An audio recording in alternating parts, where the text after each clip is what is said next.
doorbell at Jimmy's house. Now when you come to my house, my doorbell sounds like this.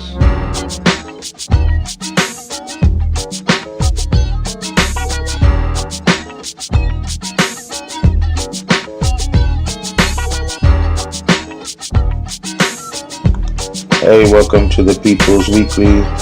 I'm Tim. I'm here with Canadian Glenn, Nolan Hack, and Jen Deerenwater, who is joining us today for the show.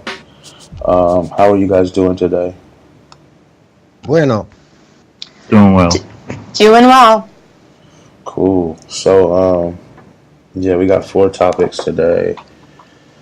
There's nothing really going on with People's Weekly other than this weekly show right now, and hopefully we'll have some more stuff popping up soon. We're working on it. What's going on with the view up here, Glenn?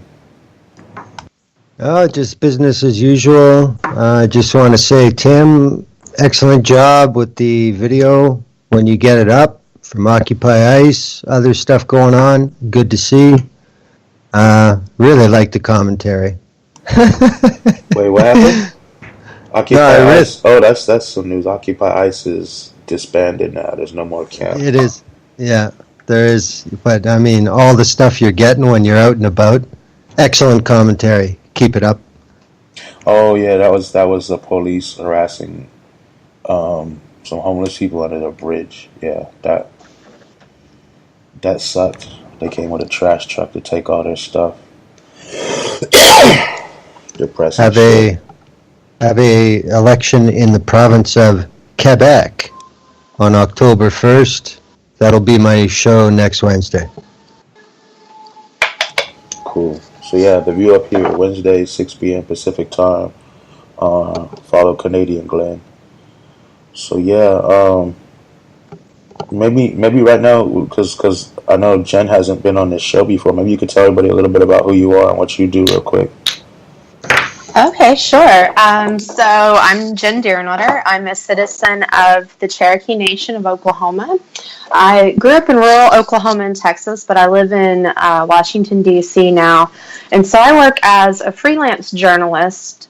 So I write for a variety of publications. They're all independent, like In These Times, Bitch Media, The Establishment, and more.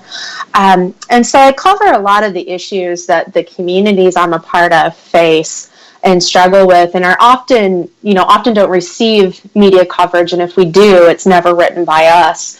So along with being Cherokee Nation, I'm also bisexual, two-spirit, and I'm multiply disabled. So I write a lot about what's going on in my communities, and I try to do it with an intersectional lens. And then I also do some trainings for organizers and a little public speaking. Oh, and I was nominated for Best Local Columnist for the Best of Gay DC. So please go vote for me every day with all of your emails, and it's bestofgaydc.com. Yeah, no, Nolan told me. Congratulations on that. I voted for you as well. I hope you win. Yeah, me too. The Blade, that's the publication. They kind of trashed me a year ago, and so I would love to win this and just kind of rub it in their face, because I feel a little petty like that. Cool. Hey, Tim, you're bringing professionals on the show here now. You're gonna make us look bad. Yeah, I'm gonna be the only outcast. Yeah, Nolan, real quick. I mean, I know people know you from before, but anything you're working on, briefly, you can touch on, let people know about. Well, Jen stole what I was going to say. I was going to mention her award, but she wanted to go ahead and pop it in there. It's all good. And definitely vote for Jen for that award. There's no one more deserving. But I will say, I would like anybody listening to write Mamiya Abdul-Jamal and Leonard Peltier. And if you don't know who those gentlemen are, those 2 wrongly convicted gentlemen who are aging and have multiple sicknesses they have to deal with. It's a miracle both are still alive. And I'm going to say this as quickly as humanly possible. Writing to Mamiya, Mamiya Abdul Jamal, ABU-Jamal. Next line, hashtag AM space 8335. Next space down. SCI space Mahoney. And then next line, 301 Morea Road, Morea Road. And next line, Frackville, Pennsylvania, 17932. And quickly, Leonard Peltier. Next line, USP-Coleman 1. Next line, hashtag 89637-132. Next line, U.S. Penitentiary. Next line, P.O. Box 1023. Next line, Coleman, Florida, and that is 33521. And these two gentlemen give me so much hope because so much of my work is on Native and Black solidarity, getting our two people together so we can actually liberate ourselves and liberate each other. They write to each other all the way from Pennsylvania to Florida and Florida to Pennsylvania. They're friends from inside very, very dreary place. And Nolan, these prisons. Yeah. is there a way maybe on your account you can post both of those again today so we can retweet them? And also follow Nolan Hack, and he's going to post them. You can do it soon, right? I'll do it soon. Yeah, so people don't have to rewind and write it down. They can look at your post at Nolan Hack. Follow him. One more thing. Sorry, real quick, just for the announcements. And if you follow, remember a few weeks ago I told everybody to follow Wolf Group HQ. Do not follow Wolf Group HQ anymore. They switched back to their old account, and now Wolf Group HQ is a really bad Nazi supporting account. So if you follow them, unfollow them, dump them. Don't trust a word they fucking say. It was a good account, but it's been taken over or abandoned or something. It's in a bad actor's hands now. So I didn't want anyone to listen to an old show and think we were saying to support that shit. So sorry, Jen, go ahead. Oh, no worries. So just piggybacking off of Nolan, it'd be great as well if people wrote to Ellen Gerhardt and Red Fawn. They're both basically, climate criminals under U.S. law at this point, and they've both been incarcerated. Red Fawn for her participation in the No DAPL movement, and Ellen Gerhardt is a landowner fighting Energy Transfer Partners Mariner East pipeline, and she's been sentenced for 2 to 6 months, and she's actually up for a possible release. And so, Nolan, if you give me the information you have, I can add that to Ellen and Red Fawn's mailing info, and then I'll post that on Crushing Colonialism that's on Facebook. So go follow Crushing Colonialism. I can do that, no problem. Sweet. Also, to the people listening, you're Jen Deerenwater, JenDeerinwater, right, on Twitter? Yep, that's correct. Yeah. So follow her. And can you post those to your account and people can get them and we'll retweet them as well? Yeah, so it's at Jen Deerenwater for Twitter and Instagram, and then at J Deerenwater for Facebook. And so if you go to my Facebook page, you should be able to see all the links. I also have a website, which is jendeerenwater.com, and you can go there, get links to some of the articles I've published, see some of the photography I've done, and just learn about some of the work that I do. Awesome. So cool. Yeah, and anyone who follows me or People's Radio, I'll post those as soon as they pop up on their account, so they'll be all over, hopefully. So you guys ready to move on to the first topic?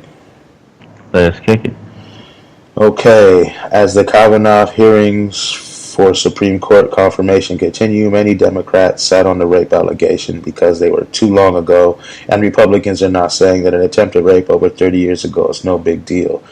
Is it ever a proper amount of time for an attempted rape to be forgotten and forgiven? Well, let me start. When I read the way that you worded that, the immediate thought I had was, well, let's just back up a minute, because I think there's something that never gets said enough. The crime of rape, of sexual assault, is not about libido. It's not about the sex. It's about power. That's what rape's about, power. So anybody who did it 35 years ago, it wasn't an experimentation. It wasn't, oh, I just lost control. Once it happens once, it's guaranteed, almost 100%, to happen again. And likely again and again and again, because it's about power. That's all it's about. So take that to the question. Of course it's important. These aren't one-offs. Well, I mean, there's Republicans now saying, "Oh, all these white people look alike. We don't know if it was him or not." And then they're like, they're saying, "Oh, it's not such a big deal. He didn't actually rape her. He just attempted to." And it's not so bad. And we got a president who has 19 people came forward or something, 19 that are valid, like for sure, and then the rest of them supposedly we don't know. Well, the good thing about the right, the Republicans, is if they get first out of the gate, they indoctrinate their own, and then that's it. They turn off. They don't listen to any other source, because Fox said this is how it is, so that's how it is. And look at all the stuff that's come out in the last 72 hours. Kavanaugh's a piece of shit. Yeah, but I mean, who was it? Feinstein had it. She's a Democrat. She wasn't even going to bring it up. Like, everyone had this way before we knew anything about it. The Republicans are ready with a list of people. The Democrats were holding on to it like, oh, we're not going to bring this up. It was too long ago. But that's because people are concerned about people. Politicians are concerned about politics. That's why it's not important to them to bring it up, because it's just about people. It's not about DC. Doesn't help them in Congress. It's a different mindset. I'm going to say that, as a native and as somebody who's, white men specifically used rape as a tool of genocide against the Cherokee. So with that idea of, well, when is it too long? The answer is never, because the legacy of a sexual assault never stops. And, that impasse. And when you look at the groups of people who are typically sexually assaulted the most, it's already marginalized people. So, these are acts of power and violence against an individual, but they're also acts of power and violence against a larger group of people. And every one of these incidents matter, and they will always matter. And the reason the U.S. government doesn't give a damn is because, let's face it, it's ran by and created by old, white, wealthy men. And even the people we have in office, like Feinstein, that are supposed to be helping us, they don't care. They don't give a damn. I mean, I don't know. I've stopped trying to beg my colonizer to do right by me. I just don't see the point in working with them anymore. Oh, no. And I say that as somebody who actually spent about a decade working in electoral politics and, issue-based policies and things. Like, I did my time with those people. They're a mess. I agree. Yeah. It's a shame that with the society that we live in has put it into our brains, white, black, or green, that, hey, we can only focus on one thing at a time. And most of the time, the thing that we're focusing on is going to be not always a distraction, but will distract from other things that we could be talking about at the same time. For instance, this whole Kavanaugh thing. Obviously, Kavanaugh is a just complete, utter sleazebag. But so it looks like Mr. Keith Ellison is also a sleazebag. He just happens to be a Democrat in Congress. This guy has domestic violence accusations against him.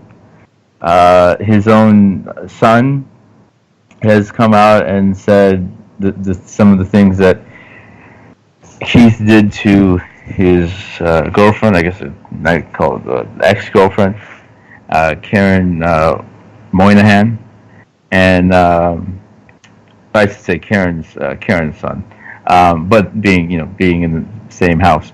Anyways, and I'm just quoting Austin here: sitting all the time, watching what our mom went through, and not being able to say or do anything was hard as hell. None of you know the hell our family has gone through. I don't think half of you would even care.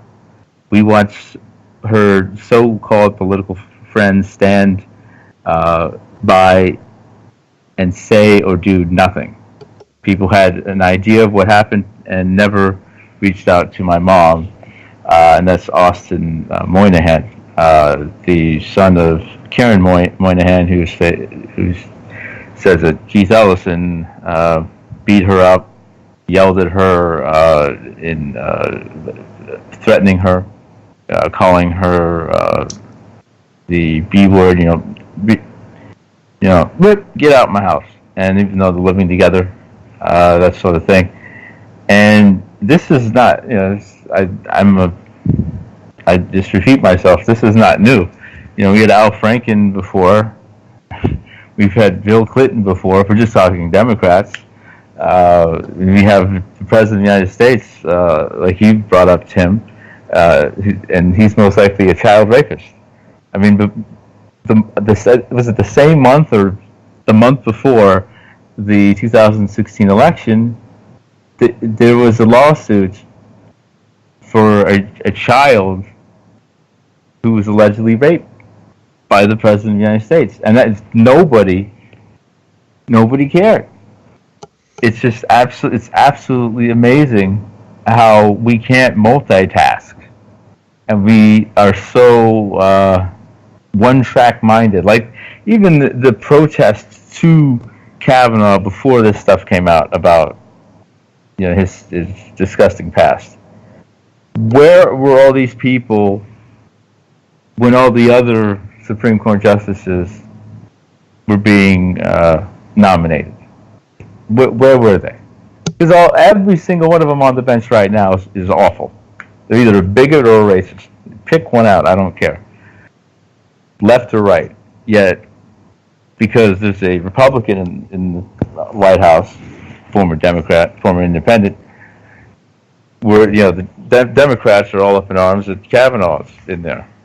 If it was reversed, like it always is, a Democrat's becoming a Supreme Court justice, all the Republicans are upset. This is distraction, and we can't multitask, which is a shame because all these women who have been harmed by these men.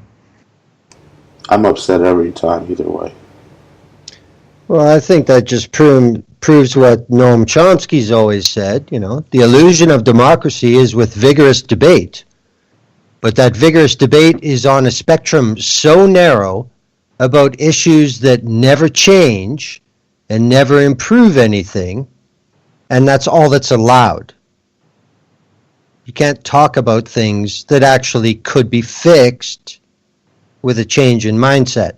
Just talk about these completely bipolar issues forever while all the other shit goes on in the background.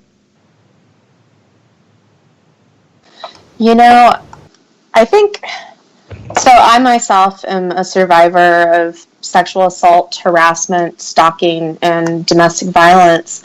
And I've spoken pretty publicly about it. I was also recently assaulted again just this past February. And I'm pressing charges and going through criminal and civil cases against my abuser. But, the thing is that whenever a survivor comes forward and we tell our story, there's always this huge backlash from our loved ones to the public if we go public.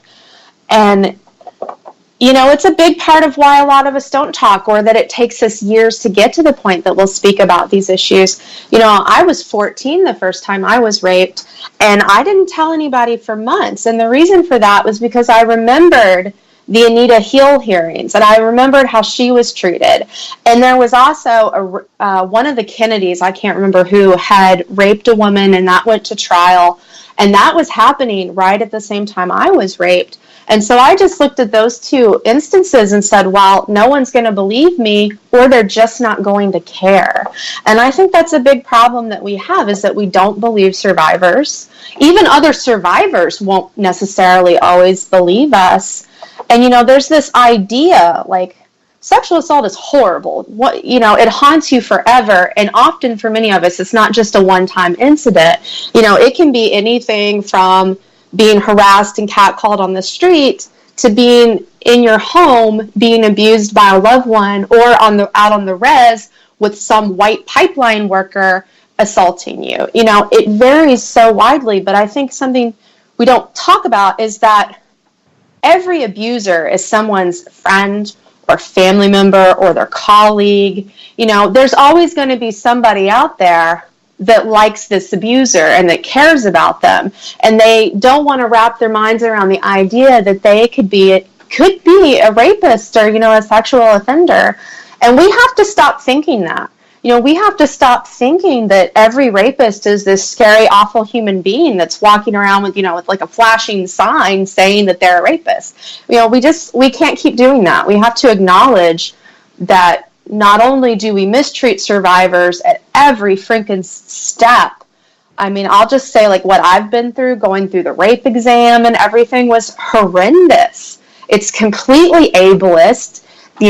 Survivors don't get a lot of the resources we need. We don't often get, like, legal counsel. It's just a mess, So we have to believe survivors, but also recognize that it's oftentimes the cis men in our lives who are doing this kind of abuse to us and to others, and we have to accept that and start fighting that. Well, I'm just going to jump in for just a second. The one metaphor that nobody ever puts on this situation, like Kavanaugh with, it was 30 years ago, come on. Well, how come when a mob boss gets arrested for a 30-year-old murder, nobody says, he was just collecting juice back then. He wasn't the boss. You can't hold him responsible. How come nobody ever says that? It's the same damn thing. Yeah. Oh, go ahead, Nolan. Sorry. When you said, Jen, when you said a lot of these men are let off or never go to trial or arrest or anything like that, is because they have friends, and the friends will say nice things about them or excuses. Gloria Steinem, the queen of feminism, she said about her friend, she's friends with Bill and Hillary, endorsed Hillary in the 2016 election. Mr. Clinton seems to have made a clumsy sexual pass, then accepted rejection, talking about a past incident. She also said of Clinton, he's a candidate for sex addiction therapy, basically writing it off like, if you just get some help, it's just like it's a compulsion, so you gotta back off. He needs help for it. And Clinton has had two different sexual assault accusers, and he was president of the United States 2 terms, quote unquote, the first black president, still beloved in Washington and in a lot of the nation, even by some Republicans, since he came from Arkansas. So that's a sad truth.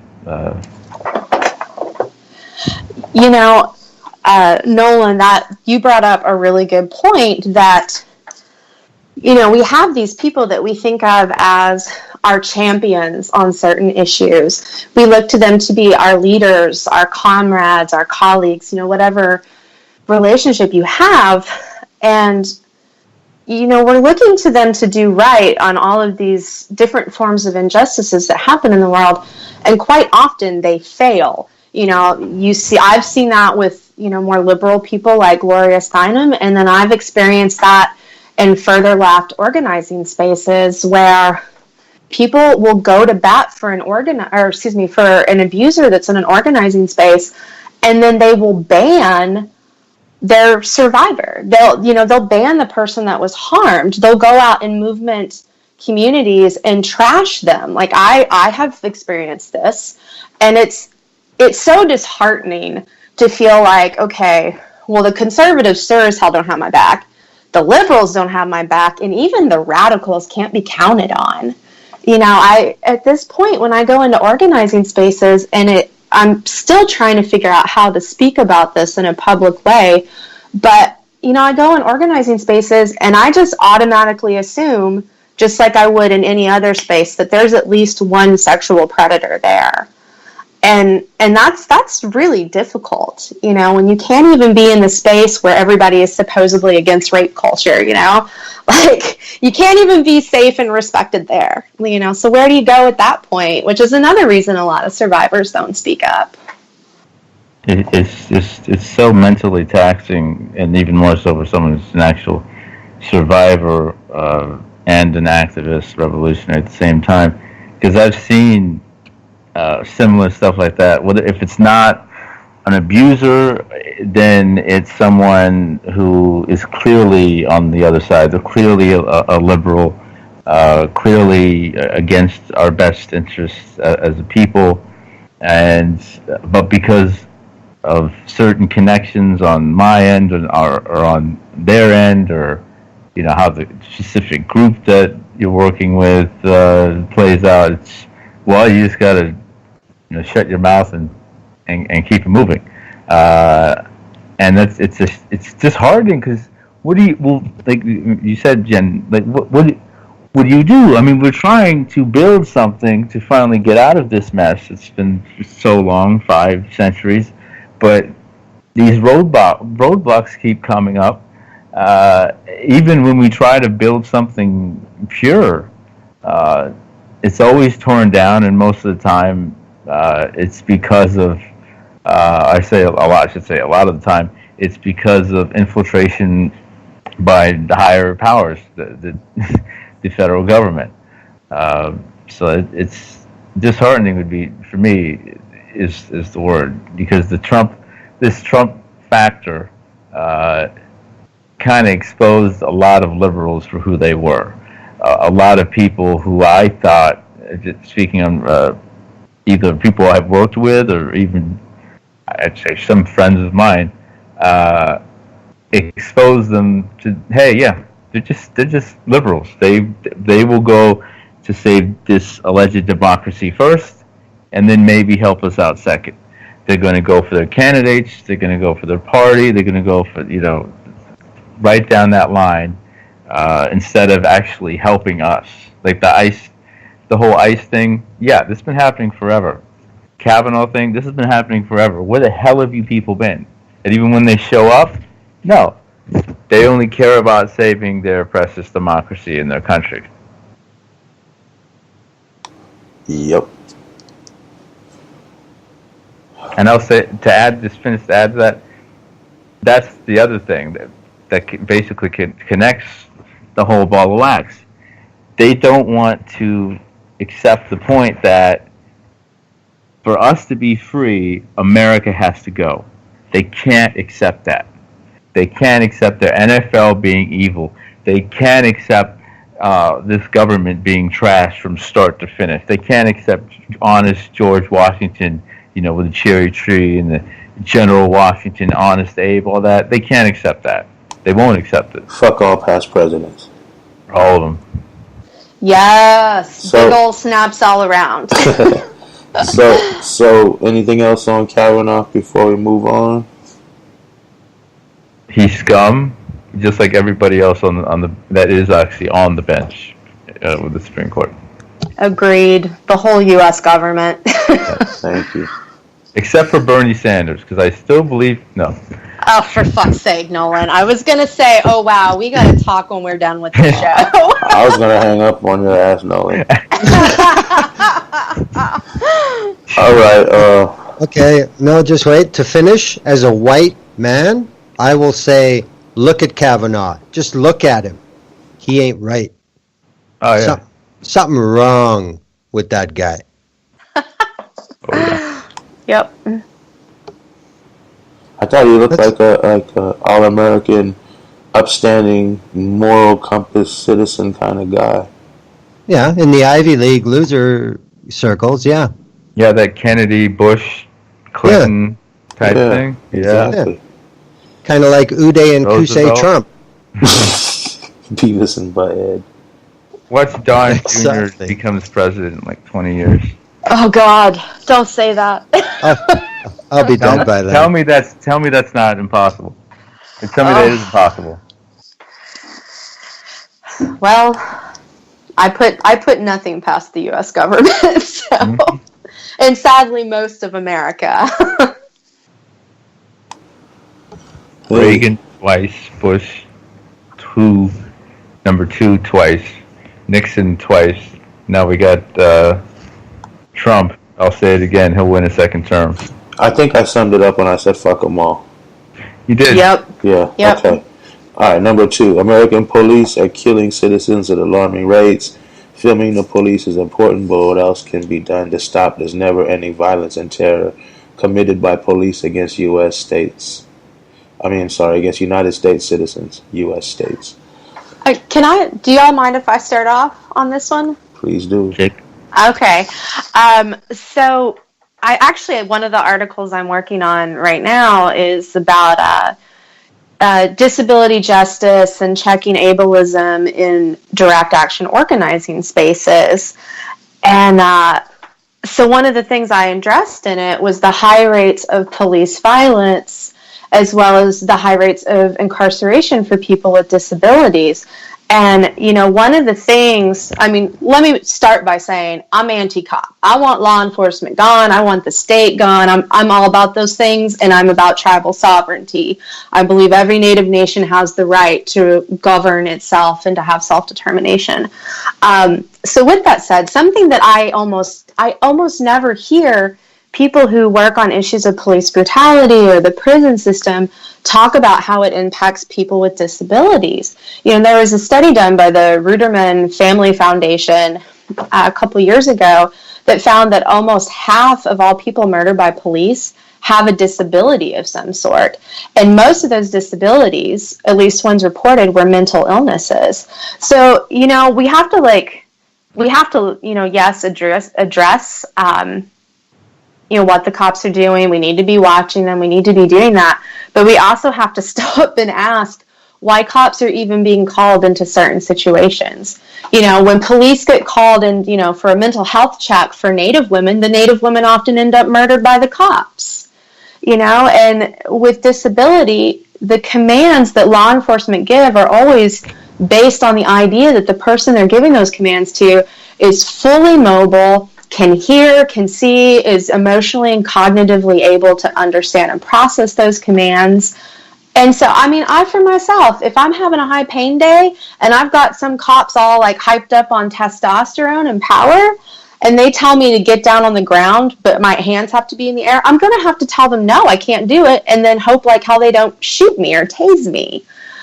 So I don't know. I feel like I'm starting to babble, so my apologies. But I just felt like we need to start talking about the issues of ableism and police brutality. Yeah, that's definitely an issue because, the police kill people every day, multiple times. A lot of the times they're not armed, but they did something that seemed threatening, supposedly, or put the cop in fear, or whatever they're going to say, and they always get off. But I'm sure what you're saying is correct. A lot of those are just mental illness or things like that. And they don't talk about it. But yet if some white guy goes and shoots up a whole place, he's mentally ill immediately. That's like, oh, he's suffering mental illness. They need to, you're right, they need to talk about that more. Everyone does. Yeah. And on that point about like gun violence, 50% of gun deaths in the U.S. are suicide. And so whenever I hear people, and Bernie has done this, which is one of the many reasons I can't stand him, but when we talk about mental illness and gun violence, generally people with mental illness, we're way more likely to harm ourselves than anyone else. There's statistics to prove that. And I think it was like Mother Jones did a report on mass shootings in the U.S., and almost every single one was a cis man, and more specifically, a white cis man. So, like, when we talk about the gun violence side of things, we have to stop talking about it as a mental illness and being all ableist and sanist and start recognizing that it's predominantly white cis men doing that kind of violence. So, like, that's another problem. Like, why do we not address that? And that's tricky because studies have shown that even if you get more black cops in there, the problem is still going to be there. It's not going to be killed off. It's an institutional problem. Yeah. Yeah. And if you look at how cops deal with mentally disabled, mentally ill people, in terms of de-escalation, and this is just the LAPD, they only get 188 hours of de-escalation training. Social workers require 5,200 hours of de-escalation training. Apparently, they have one class every 28 days, the LAPD, on this. So that tells you why, gives you a little bit of the why people with disabilities, mental disabilities, they get one class every 28. I pray. And just from the standpoint, like I'm disabled as well. I have a bad leg. The nerve going from my back to my leg is frayed like an old PlayStation or something. I'm slower than I used to be. I'm slower than most people for just taking a walk. So, yeah, that'd be. I would be easy prey and have been. I thank God that I'm still here. So that's why Azeel Ford is no longer here. Young black man is mentally ill, killed by LAPD. That's why Danelle Thompson is no longer here. Young black man killed by the LAPD. Dennis Hunt, native man. He was deaf, unable to communicate with authorities. He was killed by the cops in October of 2016. So, again, normal. This is what it is and what it always has been. Is that every 28-day de-escalation training mandatory? Because I suspect they don't do it. Or they just say they do it because they don't seem like they get that much training in it. Well, that's what they say. It says... But this is the first time hearing of this. I heard they had like 30 hours, or so many hours. The one I was at was in 2016, so maybe they upped it. I don't know. But one class every 28 days. Yeah. So. But do they have to go to the class, or it's just whoever shows up? I'm sure it's whoever shows up. Oh, that makes sense then. Okay. If they shoot someone like a Danelle Thompson, then okay, well we got to get into more de-escalation training to appease the citizens being so upset about us killing innocent people. Yeah, it's a shame when you add on, oppressive states, and Jen, you can speak to this much better than I can. Let's say someone is black, a trans woman, and also disabled. Like the amount of danger that person is just stepping outside is terrifying.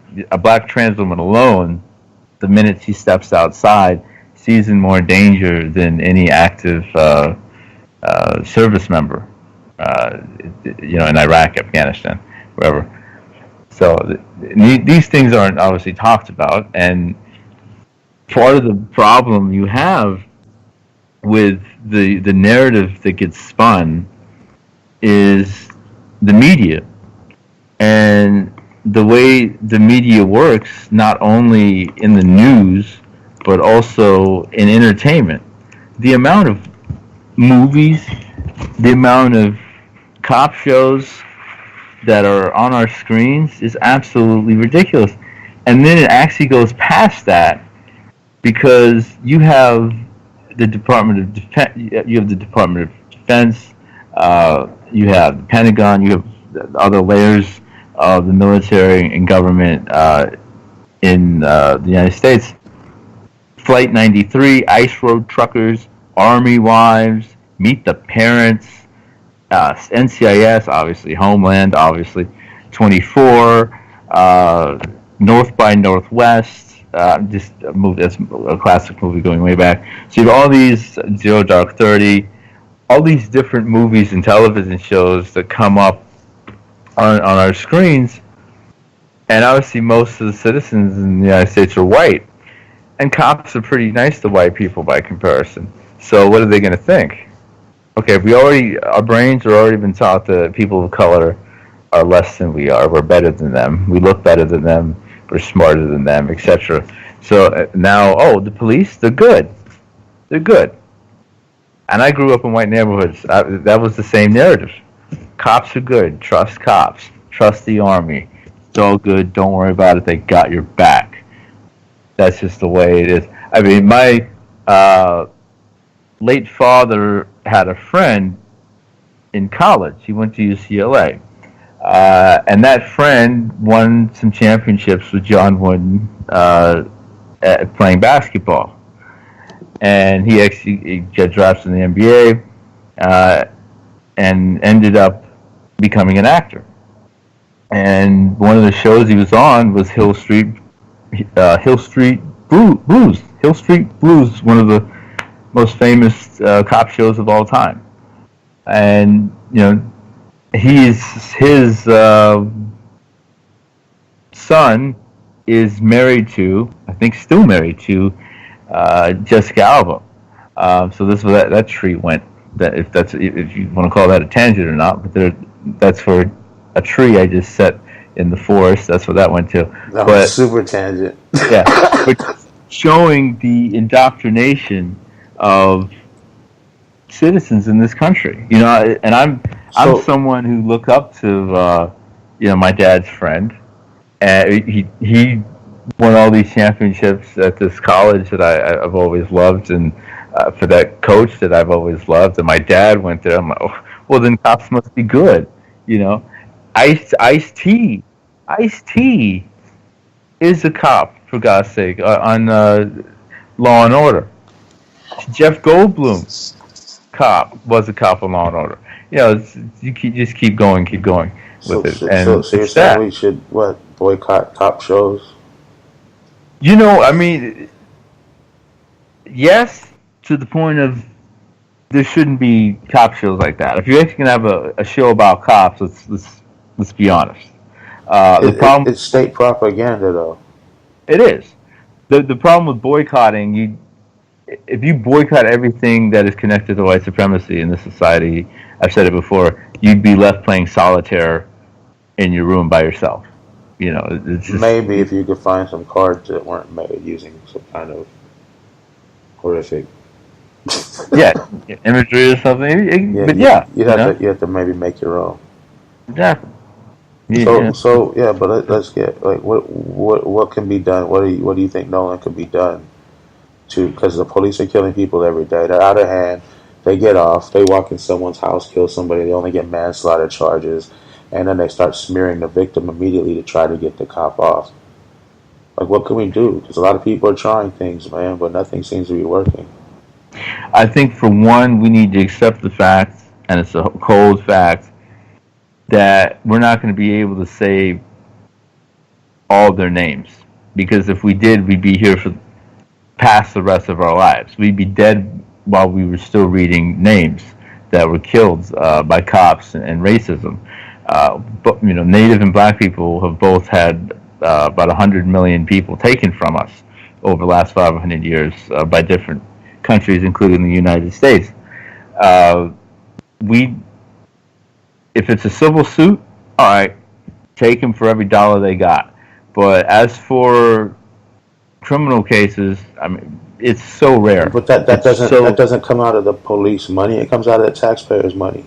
Right, but I'm saying help the family, get some Yeah, how do we stop money in the these pockets police? Families.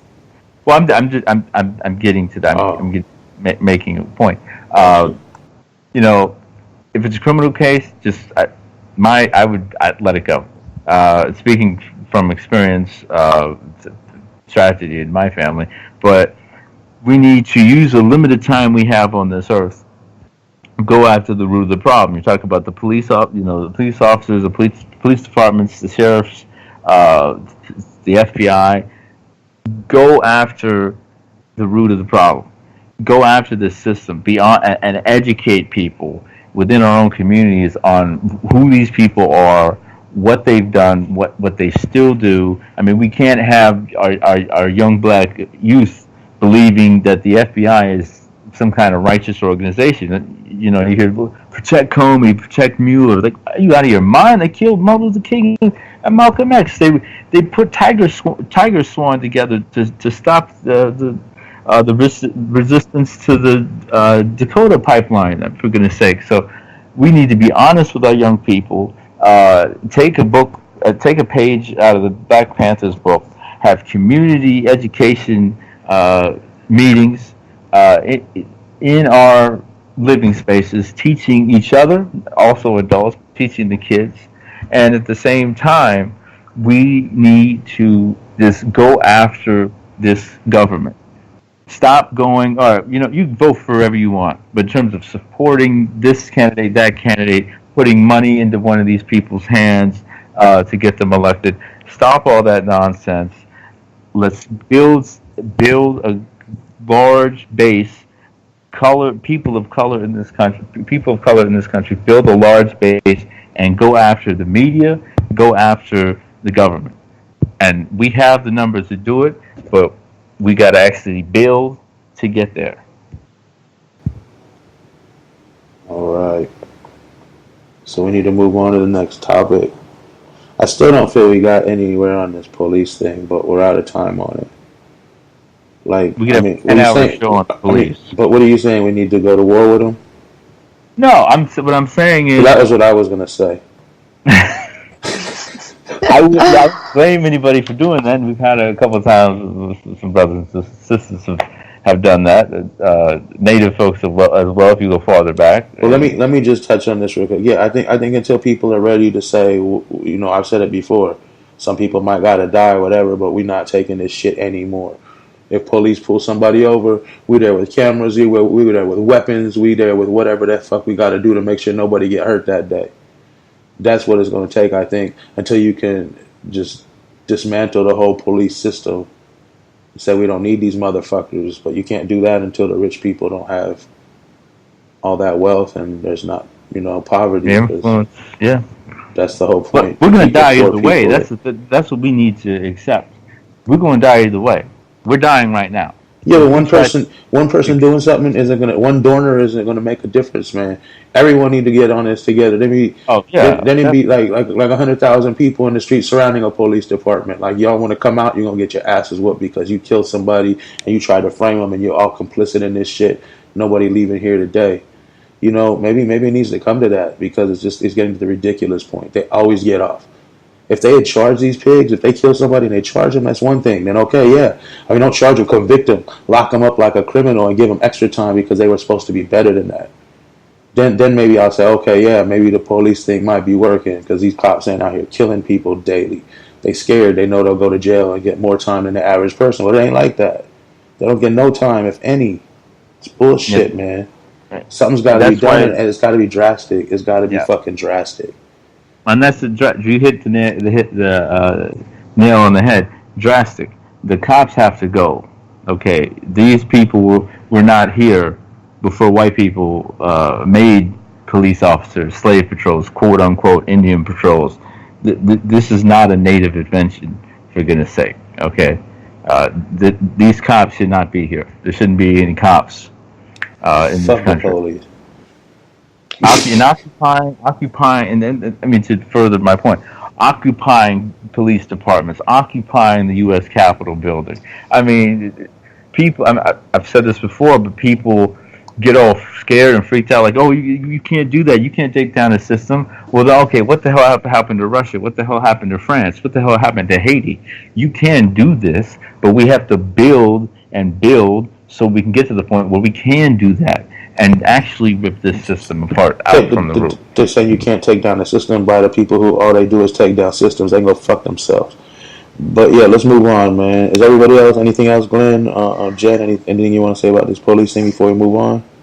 I think I would also add, that along with, taking down police and law enforcement, we also have to remember that we need to be making replacements in our own communities.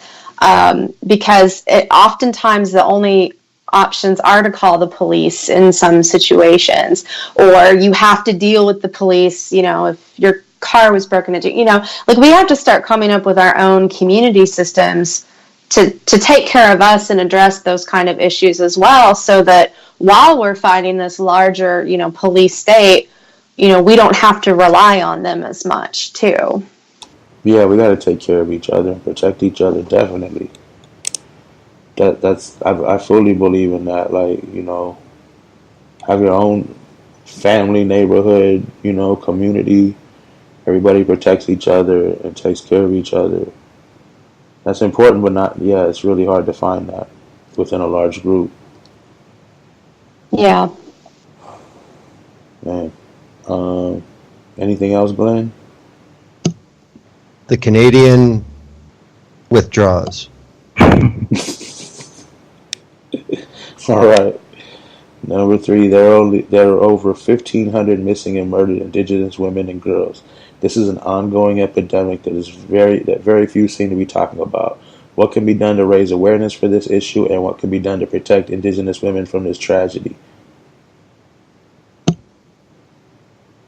Who's going to start? Jen, I would hope would be the. I was waiting. I was like, will the white man be the first one to start talking about this? It could be. This is the question. Yeah, I'm happy to start us off. So the violence against Indigenous people, it's not new. It started in 1491. We've had murdered and missing Indigenous women and girls and people of other genders. That's been happening for a long time. And when I say other genders, I want to say that a lot of nations had multiple genders. They had more than just woman or man. But as a result of colonization, a lot of that history was lost. But there are those of us who are two-spirit, and that's one sort of a contemporary English language term, just explaining kind of our gender identity and what that means within our own nation. But, along with this, so I went on that tangent for a reason. So a lot of the people who are going missing that we call women and girls are often also two-spirit, and we don't have, not only do we not have hard data on our women and girls, we don't have any data on two-spirits and the violence that we experience and how we are also abused. And it's not new, but for some reason it's only just now starting to kind of get on the radar of non-natives. Like, we've been dealing with this forever. Well, not forever, but forever with white people. And I don't know, it's not new yet. Some people, it's like they just discovered it. And so I don't know. I feel like people don't talk about it in a meaningful way.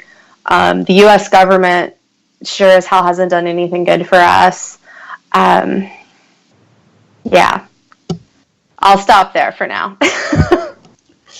Well, as far as the Canadian perspective of it goes, I mean, I'm in Western Canada. I live on Treaty 6 land. Yeah, I mean, this has been going on as long as I've been alive.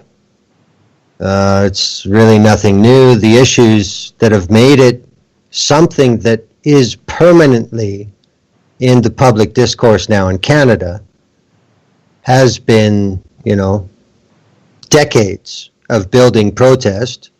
Idle No More was a very good focus and breakthrough for not only attracting allies in a visible manner, but also getting a lot of young Indigenous people. There is an inquiry going on across Canada. Since it started, people have come and gone. People are appointed. They're there for 6 months. They resign. They won't comment publicly. I've talked to a couple people who have been appointed and resigned to be on my show. They just say, no, sorry. Like, they're just not ready for it. It's not even that it's some legal issue. They're just not ready to talk from what they've seen in this inquiry. And, there's a big fight always going on about, will it be granted more time? Will the process be done better? It's been going on for 3 years, and it's only in the last 8 months they've allowed healing circles as part of the process. Well, who the hell are you supposed to be figuring this out for?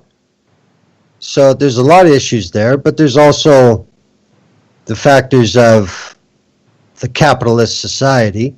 Greyhound will no longer run buses in Canada at the end of this year everywhere west of, I believe, the Ontario-Manitoba border.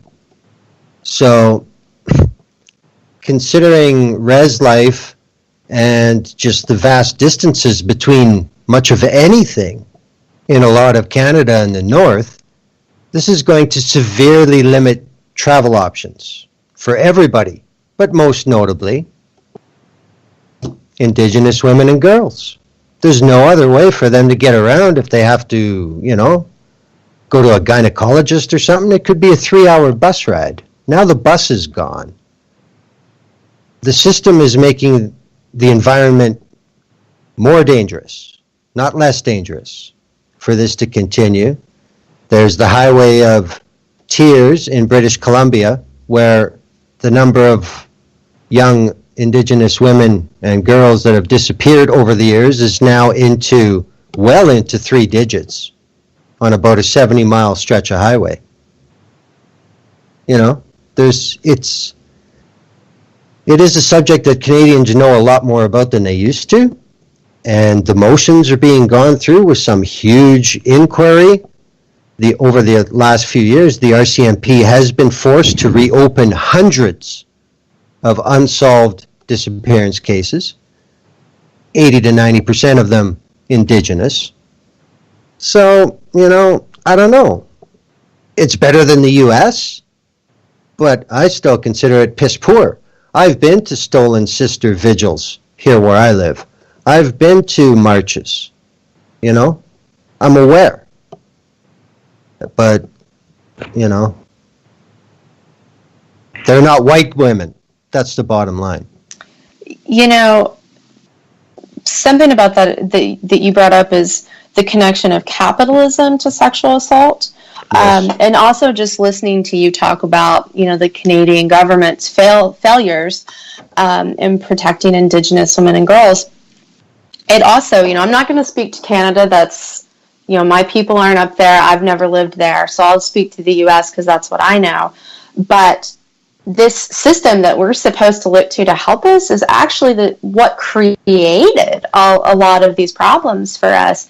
There was a Supreme Court case in 1978. It was Oliphant v. the Suquamish Indian tribe. And that's actually what took a lot of sovereignty. It ultimately took sovereignty away from us, which means we don't have our ability to arrest and try and prosecute non-native offenders on our tribal lands. So as a result of that, we saw a huge, skyrocketing rates of sexual assault. There are places on the dark web where men talk about how to get away with rape, and one of the common things they say is go to a reservation. So we've got men who just flood into our tribal lands. who are there because it's hunting season, or they're part of a man camp from the pipelines. So we have these men just coming into our lands, doing these things to us, murdering us, raping us. There was a study done a couple years ago. It's the National Intimate Partner and Sexual Violence Survey, and it looked at different types of violence against natives in the U.S., and it found that 84.3% of Native women have experienced some form of abuse in our life. More than 1 in 3 of us will be abused every year. That's not in our lifetime. That's every year. More than half of us have been raped. And the really big thing that the study found, which we as natives already knew, is that the vast majority of our rapists are non-native. And of that, they're almost entirely white. So it's like how we were talking about power and such as being a tool in sexual assault earlier. It's definitely a big part of what's happening here, is because anybody can come on our lands and do almost any damn thing they want, and they're going to get away with it. And, even Savannah's Act, which it's a piece of policy that's intended to actually start counting the numbers of missing and murdered Indigenous women and girls. And the sponsor, one of the co-sponsors, Senator Senator Heitkamp from North Dakota, and then Alaskan Senator Lisa Murkowski. Like, these are both people that are pro-oil. So they're letting these man camps come in. They're letting them do this rape to us. They're taking, they're anti-sovereignty. So why am I, as a Native person, supposed to then look to them to help us and to do right by us? They never will. And then another issue just with data collection in general around natives is that which natives are you going to count? Are you only going to count those of us who are members or citizens of federally recognized tribes? Are you going to include those that are part of state recognized tribes? Are you going to count the people whose tribes the U.S. government and the states won't recognize, even though they exist? So even there with this, Savannah's Act thing, I'm looking at some of the people who are sponsoring it, and I'm like, well, hell, you bring rapists to our lands. You don't want our tribal governments to have say over what happens on our lands. So why are you supposedly going to help us stop this epidemic of violence? You're not. You're just not. Because if we have sovereignty, all of these mineral resources that we have, that goes away for the U.S. government in a lot of cases. Their right to be on our lands could then be challenged. It's just they're never going to go for it, and they're never going to do a damn thing to help us protect ourselves. And that's the other thing. And I know I've been talking for a while, so I'm going to just finish this point and let somebody else talk. But, I don't want the U.S. government to come in and take care of me. I don't want anybody coming in and taking care of me. That's up to me. Now, do you have an obligation to give us the resources that we don't have as a result of oppression? Hell yes, you absolutely have a responsibility for that. But it's up to me to decide what happens to me and other natives. It's up to other natives. We don't need some white savior coming in to fix shit, because they're never going to do it. No, it's just a shame that, the colonization, the white man wins, conquered land, manifest destiny, all that stuff. But it's a shame that we weren't born 6, 7, 8, 900 years ago, because if one of us are in trouble or injured or whatever, our community would help us and help get us well and help give us what you need. I say communities, I mean my folks in Africa and Jen's folks here on Turtle Island. But obviously, now we're talking about the federal government, and they don't help disabled folks. They don't help people of color. They don't help women. If anything, it's hurting all those marginalized people. And one of the biggest problems with the missing and murdered indigenous women is sex slavery, sex trafficking, and most men who buy sex are white, married, and employed. I'm quoting the Spirit of Minnesota Monthly, where there's a huge numbers of sex trafficking up there. Sadly, a lot of those are native girls get swooped up in that. And if looking at probation records, a 2007 review of probation records from North Minneapolis found that 24% of the women charged with prostitution in that area were native, yet they only comprised 2.2% of the population. 24% of the women charged with prostitution, 2.2% of the population. So one, they're being targeted simply because of how they were born, native, and then they're also being targeted through sexual assault and sexual slavery because they are native. And the complete lack of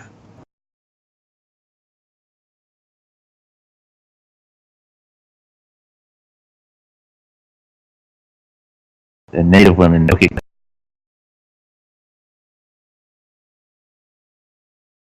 And I see that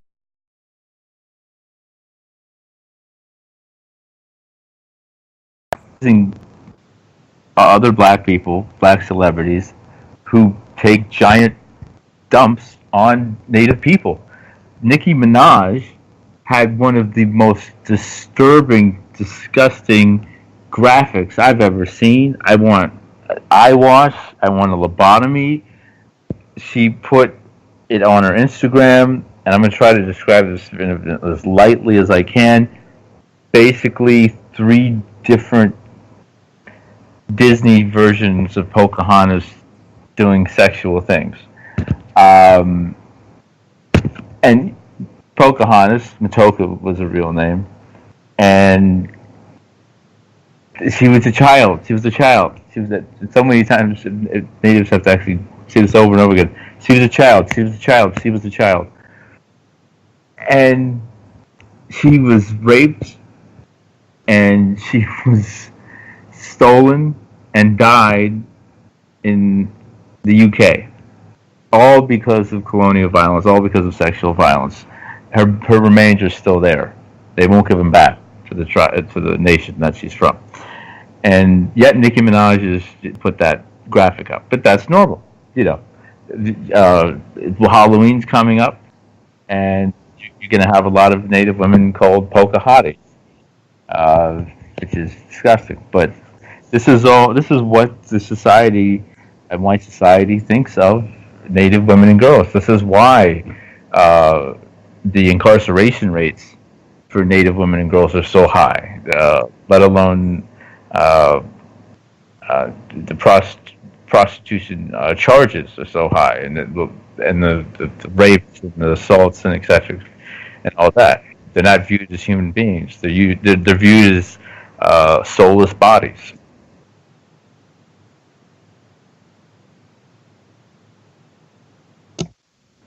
Where's that host?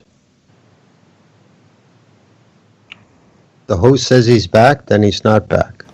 I am back. I'm not the Oh, host. see? You're the host.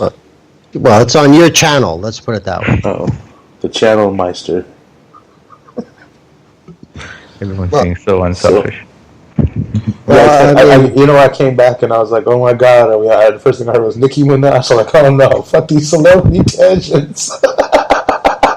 We're not discussing her latest album. I promise you that. I know, you brought it full circle. I saw you brought it back around. That made sense. I just wanted to say to what Jen said, yeah, I mean, that's a real big issue in Canada as well. It always is about the disallowance of self-governance by one mechanism or another. Funny how that always never goes away and never gets talked about. The one advantage, I think, between Canada and the U.S. is Canada has what's being exposed as a rubber stamp, but at least it's a national organization of First Nations. Whether it's legitimate or not is up for debate, but I don't think the U.S. government will even allow something like AIM in a benign state to exist, would they? There are some aims out in the United States. I've worked with a couple of them. But is there a national organization that's recognized to speak nationally? You mean American Indian Movement, AIM? Yeah. I believe so. I think Minnesota. Jen, can you? Yeah. So I don't. Maybe I'm missing this. Well, so the first organization that came to my mind is the National Indigenous Women's Resource Center. They're a national organization here within the colonized U.S. that address a variety of issues that Indigenous women and girls face. So they're kind of always one of my go-tos around anything impacting Indigenous women, especially violence. And I feel like on a national level, they're one of the only organizations that really does a lot of work around that. The National Congress of Indians is another big group that, they do talk about this a little bit, but they're looking at all of the issues of Indian country. That's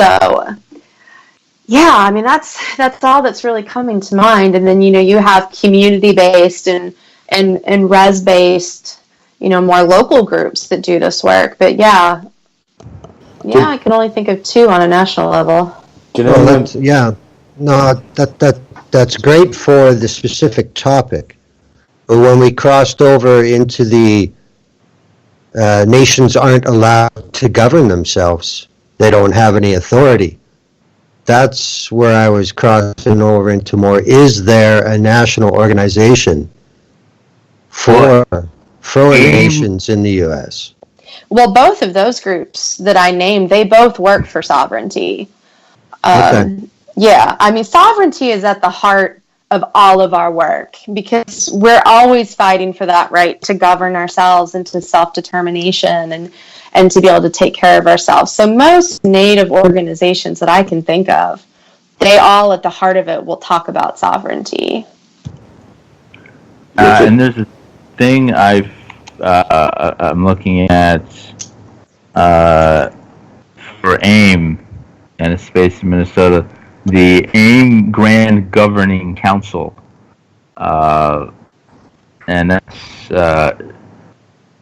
in Minnesota, I believe. I've spoke to Clyde Bellecourt a couple of times for a couple of different reasons, but that's where AIM started, for one. And I guess they have kind of a loosely based headquarters there because there are, Glenn, like you said, there's a lot of different versions of AIM, and different sects of AIM, different chapters. Yeah. I bet that's because of the treaty system in Canada. That's why there's, such a framework all the way across the country. That's probably what the reason is, and those treaties simply don't exist in the U.S. Yeah, they're trying to get rid of the few remaining treaties that there are under the Trump was. We talked about that a couple weeks ago. But real quick, did anyone mention the hashtag MMIW or MMIWG? See, that's why you're the host. Oh, yeah. I'm not the host. We're the hosts. And two other hashtags: not visible and Me Too Indian Country. And Indian is spelled out fully. Me Too Indian Country. Yeah. Okay. Yeah. Because the Me Too movement, just like the feminist movement in general, has completely left out the violence that Native women and girls suffer from. Hashtag Me Too Indian Country and hashtag not visible. Definitely, because I know if it wasn't for me seeing the hashtag, I saw the hashtag, but it was Del Schilling's account. She posted like almost every day or two. And I started seeing the MMIW, and I started looking into it more and more. I was like, oh my God, this is some shit. But no one else is really talking about it. So, if people go through all the hashtags that you just named and start spreading them around, then more people will be aware of this, as well as other issues that affect indigenous people. And sadly, go ahead, Jen. Okay, I was just going to say, funny, not funny kind of moment is I don't know. This was, I think, about a couple of years ago. I did a piece for The Establishment where I was addressing how America is, what was this? Like, America, I'm trying to remember the name of it. It's like America's failure to address sexual violence with Native women. And so in it, I talked about all of these different problems and how the U.S. government's responsible. And so that gets tweeted out and shared around. And some white woman actually had the audacity to ask me on Twitter, if the violence is that bad, why don't you leave the res? And I just was like, man, this will just be an ongoing tweet battle if I continue this. I was just like, one, urban Native women are being abused at unprecedented rates as well. And actually in the U.S., most of us are urban-based. I'm like, second, fuck you. You want us to give up more of our land to you? Like, get your fucking men in line. Yeah, that's crazy. Dear Mrs. Custer. No, because I talked to Tara Hauska on another show a while back. She's a Native rights attorney, and she was saying that she goes in front of Congress, and these white people in Congress, some of them will say, "Do you guys live in teepees?" Like, dead serious. Of course. Like, they don't understand, like, Native people are just people, they have houses, they do it's modern people doing modern things. It's not like, I don't know what they think. They watch some damn movie from like, John Wayne or something, and then they're like, oh, that must be how they live. And they really believe that shit. So it sounds funny because I laughed my ass off when she said it, but when you stop and really think about how sick and horrible that is, these are people in Congress. These aren't just average idiots walking. Well, they are average idiots, but they're not just the average person walking down the street. These are people that really should know better. Go ahead, sorry. So when I was working in politics, I always worked for liberal and lefty candidates and organizations, and the things that they would say to me behind the scenes, staffers and people who are board members and, high up in the Democratic Party and all of these different people who are basically shaping what happens in the U.S. I got called an engine on several occasions. I was called Pocahontas a couple of times. I got things like, well, you don't look like an Indian, which I'm just like, well, what exactly are we supposed to look like? Going back to that, like, do you all live in teepees idea? It's, or just also challenging my indigeneity and tokenizing me. I found that in some radical spaces I'm in now, they'll chop me out every once in a while to have me be like their little token native, do a little rain dance for them, entertain them. But then when I call them out for their anti-native behaviors, it becomes, well, you look white, so you are white, and nothing you say is important. You're not a native anymore. So it's like we're constantly just trying to even be seen, to be recognized, and then you have that kind of nonsense, Steve King, who's in Congress, he said this on MSNBC. This old white people business does get a little tired. I'd ask you to go back through history and figure out where all these contributions that have been made by these other categories of people that you were talking about. Where did any other subgroup of people contribute more to civilization? And he continues, then Western civilization itself. It's rooted in Western Europe, Eastern Europe, and the United States, and every place where the footprint of Christianity settled the world. It's all of Western civilization. He sounds like one of the popes from back in the day who signed that darn doctrine of discovery. I hear a variation on that from the racists now. Like, that's nothing new, man. These motherfuckers, they twist it up like, oh, the white races come up with everything important. And even if a black person or a native came up with something, it was because they had the tools of the white man. Fuck them, dude. They're so full of shit. It's been debunked already. But go ahead, Glenn. Sorry.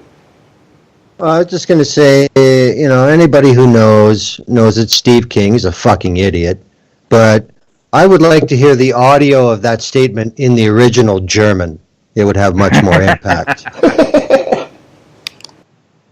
That is one scary language, I'll tell you.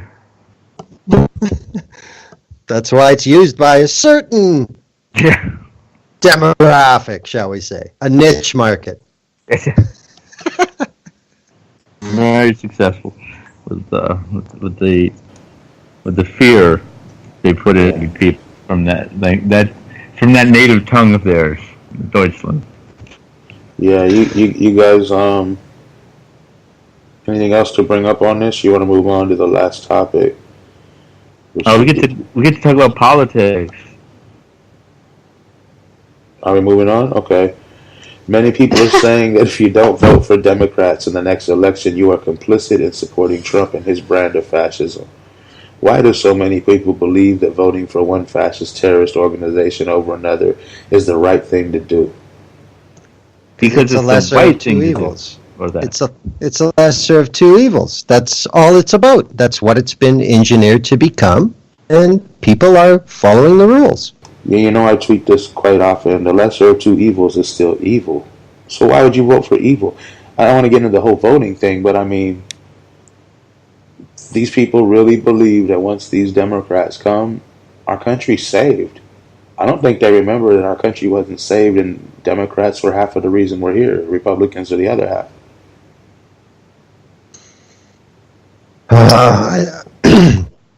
Well, I'm going to come back to something that I'm always bitching about. Everything's monetized. Your vote is monetized. And that's all everything's about. That's all it comes down to. And the only way anything's going to change is if the market changes. And they're very devoted to not changing the market. They would prefer that Americans vote on the same issues for the next fucking 100 years. They don't care. We'll just keep tag teaming back and forth and empire carries on. Fuck the peasants.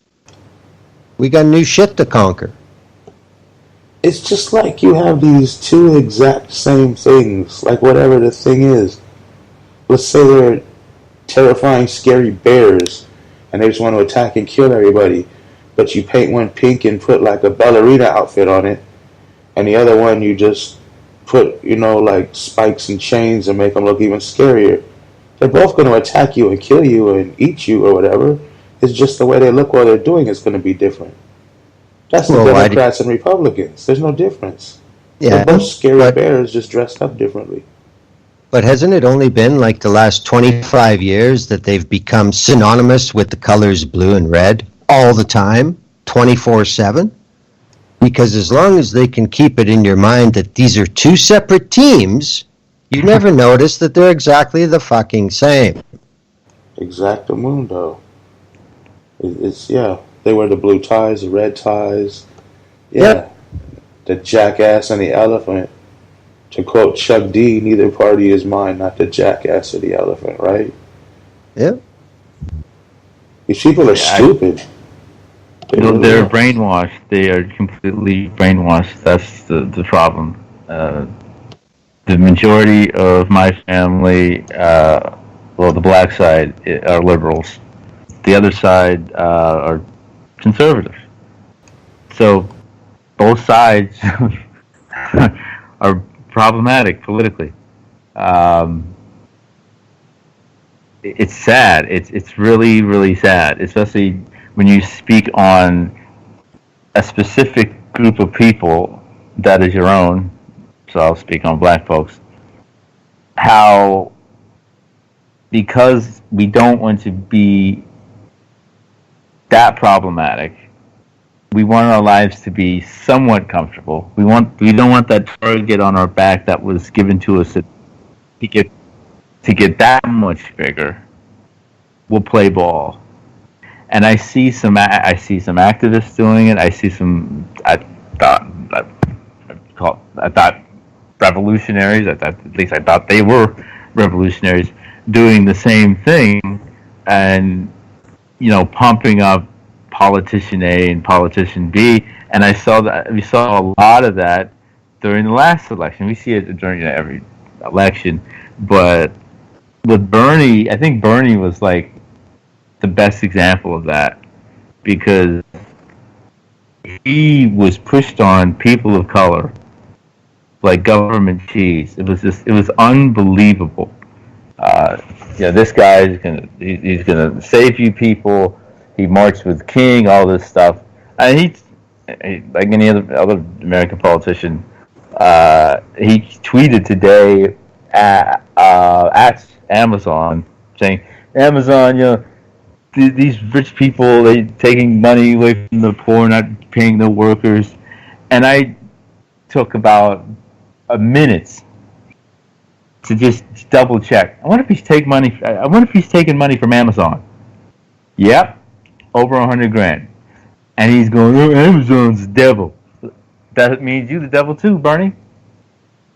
It's the same old hamster wheel that we'll keep running on, hoping somebody will come to our rescue. Will come to liberate our concentration camps through this political system. Whether it's Henry Wallace, well, he got blocked, so that's too bad. FDR, JFK, the Kennedy boys, etc. Keep going on and on. Well, I see a little different reasoning in that statement, though. I think that's just a public statement from Bernie to Amazon that you got to up your game, or I'm going to talk shit. That's all that is. And that's all it is shit, because he's on that side. I mean, he's Deutsche Bank. And he's blackmailing them for more money. Probably. Publicly. Yeah. Well, yeah, it makes perfect sense from my viewpoint. If you're the elected official and people listen to what you say, you know what they gave you already, you know how much they have, just send them a little shot across the bow. Up it. Let's go. It's perfectly legal. It is perfectly legal. I can play that game too, man. Oh, yeah. Fuck. Well, I mean, let's face it. Bernie is just... Bernie. He's your typical old white socialist. And the thing that kind of it would be amusing if it weren't real is that he kind of he doesn't have the ideas, he doesn't have the theories, he doesn't have the policy knowledge to put in place any of his plans. That's problem number one. But he also he's kind of a bandwagon activist, if you will. He sees a new hip trendy cause and he's going to jump on that. He parachutes in, he does his little song and dance for that, and then he's out. So I feel okay, so this is a man who will say Black Lives Matters, but almost his entire career in office, he hasn't employed any people of color. So, it's it doesn't really care if you're jumping on this hot topic at the moment and saying the right words if your actions don't back it up. And that's the problem with a lot of the government in general. Well, the thing is, though, if Bernie gets that 4 seconds on CNN with him saying that in front of a crowd, that's all people see. That's all they hear about. They don't hear about he doesn't hire people of color. It's just the way the game works.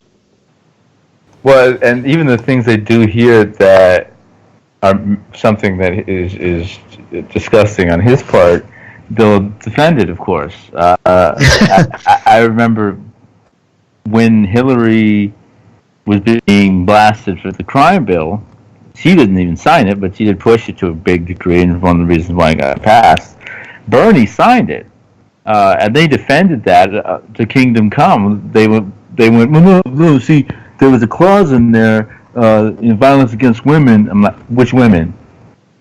Which women? Because Native women were put in even more harm's way because of that clause. Mm-hmm. And then the fact, okay, whatever women we're talking about or not, that was black genocide, period. You cannot, there's no way to sugarcoat that or spin that. And then he's saying things like white lives matter, Churchill and FDR are my heroes. I don't think black people should get reparations, but I do think white people should get reparations. In front of a black forum, Clyde Bellecourt, who co-founded AIM with late Dennis Banks, is yelling, "Hey, let me speak. You're in my house in Minnesota. Let me speak." And they finally gave him a few minutes at the end to speak. And Bernie is about as disrespectful to him as possible, just bouncing questions and running away from questions. But he's your, one of the furthest left politicians in Congress, which means nothing. All these people, whether they're running or not, Alexandria Ocasio-Cortez, Elizabeth Warren, Bernie, Gillibrand. I mean, give me a break. I say it all the time. They're all the same. You're not going to find one of them go, "Oh, wow, yeah, they're actually a decent person. They've actually helped. They're actually going to help people and all that." Not one. Well, Elizabeth, oh God, Elizabeth Warren. I mean, I feel like, I mean, you hit one of my, like, I don't know, like one of my, like, anger points, Nolan. Just hearing her name raises my hackles. Like, this woman, this white woman, has had the audacity to say that she's Cherokee. And see, here's the thing. I believed it at first because I don't feel like it's my place to challenge other people's indigeneity. But if you're going to claim Native, you sure as hell better be able to back that up, show your connections to the community, or explain why you don't have connections to the community, and do something. Like, being Native is not just, it's not just like a racial checkbox. Like, we are individual sovereign nations. We are a group of people with unique dialects, foods, culture, tradition, everything. And so to have her say she's Cherokee when she's not is just, it's infuriating. Like, we Cherokee are actually some of the best documented people on the planet. There were so many different, basically like censuses that were done on us, that even if somebody is not eligible for tribal enrollment with one of our 3 federally recognized tribes, if you are Cherokee, we will find your ancestors on one of our rolls. My people are on the Dawes rolls. Like, I can point to that and be like, those are my ancestors, and, yes, I have my tribal citizenship. I don't think that is the end-all be-all determining factor of my indigeneity, but I have it, and I have connections to my nation. I have connections to my people. I have connections to other indigenous people, and I stand up and I fight for my people because that is part of my responsibility as an indigenous person.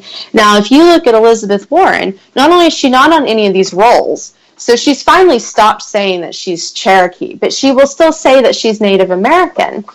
And the thing is that in all her years in Oklahoma, she never reached out to our 2 federally recognized tribes there that are Cherokee. She didn't reach out to the Eastern Band Cherokee in North Carolina. Her entire career in government, she has never done one damn thing for Natives. She's actually kicked a Native person out of Congress. I've heard her speak many times because I lived in Massachusetts for quite a while. I've never heard her talk about the issues of Native women, let alone any women besides white women. And this woman has the audacity to go around saying she's Native. Like, that creates so many problems. And no one in the Democrats will call her out. I think the way Trump has talked to her, calling her Pocahontas and things like that, is vile and irreprehensible. But she needs to be called out, too, for her poor behaviors and how that's hurting Native people. Fuck Elizabeth Warren. And fuck them all. And you brought up a good point. This resistance, #resist, #blue wave, blah, blah. All right. Do something. All right, you can't get Trump out. It's too hard. Fine, I'll even give you a pass for that. Not really, but just for the sake of this conversation here. You've got Ron DeSantis in Congress for 5 years. You've got a white supremacist in Congress for 5 years. None of them. There's hundreds of people in Congress. Not one of them call for his head, take him out, impeach him. Clay Higgins, right before he became a congressman, he was a cop then. He said, "Hey, we need to go out and murder these Muslims. They're heathens. They need to be murdered, even in the streets. Kill these Muslims." He becomes a congressman, U.S. Congress. Nobody's called to get him out of Congress. These people are pathetic. Left, right, center, pathetic. This, as it always has been, and always will be until this thing is taken down. U.S. Congress. I heard a couple of Democrats saying how they got to support Jeff Sessions now because even though he's a quote-unquote vile human being, he doesn't deserve to lose his job. Yeah, they're insane, man. The Democrats ain't gonna save nobody, and anyone who thinks they are is delusional. And of the 9 out of 10 times you talk about policy and things that are put in bills, Democrats usually are less evil than the Republicans. But if we're talking the worst, like, specific things of the last 25 or so years, that's Democrats. Okay, you got the Libyan slave trade. Thank you, Hillary. Thank you, Barack, for making black people slaves again on our own continent. And then you got the crime bill. Put black people and brown people in jails and prisons like it was going out of style. And there's now 900,000 cops, and and in '94 when they put the bill in, they were adding 100,000 cops. So that bill did its job. So both these sides are disgusting.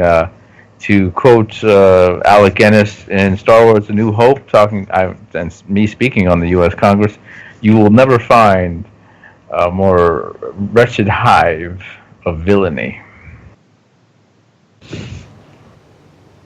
I think that's a good place to end it. A quote from a movie. Star Wars 13 in theaters soon. Does anybody else have anything they want to bring up at the end before we take this out? Nope. I don't even know what to say to Nolan's Star Wars reference, so. Yeah. I figure we should always end it with a quote from a celebrity. Mm. You know, Alec Guinness played Hitler. I don't even know who that is. The guy who played Obi-Wan Kenobi in the original Star Wars. Oh. He's still alive? I don't believe he is. Okay. Alec Guinness has passed on. He died in 2000. Okay. Wasn't he knighted as well? Wasn't he like Sir Alec? Sir Alec Guinness. Yeah. So he's just like Elton John in that way. Awesome. Charles Barkley. Charles Barkley. Yes. Wow. Cool. Well, thank you guys for coming on. Thank you for joining us, Jen. And thank everybody for listening. All the billions of people. And the Pope. And the Pope. The Pope is our #1 fan. And we'll see y'all next time.